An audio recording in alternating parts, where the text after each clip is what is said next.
Joe Bird always wants to make sure he's giving you plenty of options to try something tasty at a local business. And this week, Joe is showing us something you can get for your sweet tooth or your sweetheart with Valentine's Day almost here. Valentine's Day is just around the corner, so we're doing Tasty Tuesday at Mike Libs. Of course, we're with Mike this morning. You know, I always have a big debate, caramel or caramel? Well, you know, it's in the dictionary, the first definition is caramel, and the second one is caramel. So you can call it anything you want. So they're both good. But the big question is, how do you all make it here? What do you do? Well, here's the situation. Right here we have sugar, and we have what's called dry sweet, and we have what's called invert. Everybody knows what sugar is. It's just regular sugar. Yeah, of course. Dry sweet is basically powdered corn syrup. Okay. I haven't heard of dry sweet. Okay. And then invert is actually invert sugar, which is what it actually is. It's inverted sugar. We change the molecules around in it and take it from sucrose and make it fructose.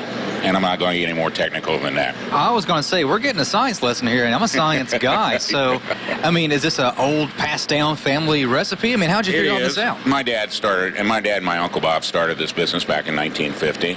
And I worked at it as a kid, and I've just continued the legacy. Is that a recipe book right there? That's a recipe book right there. Can I get a glimpse at it? Absolutely. All right. Hey, so here we are.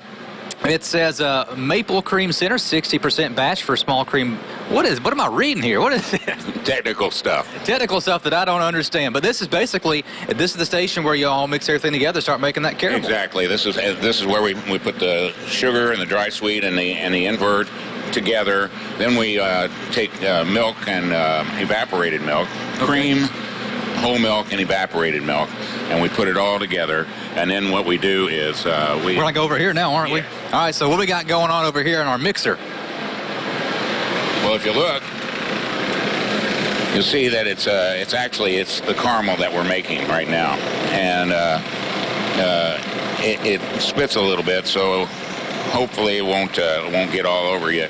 It's almost done. We cook it up to about 233 degrees. All right, so it's almost there. We're going to see the final product. If it spits on me, that's okay.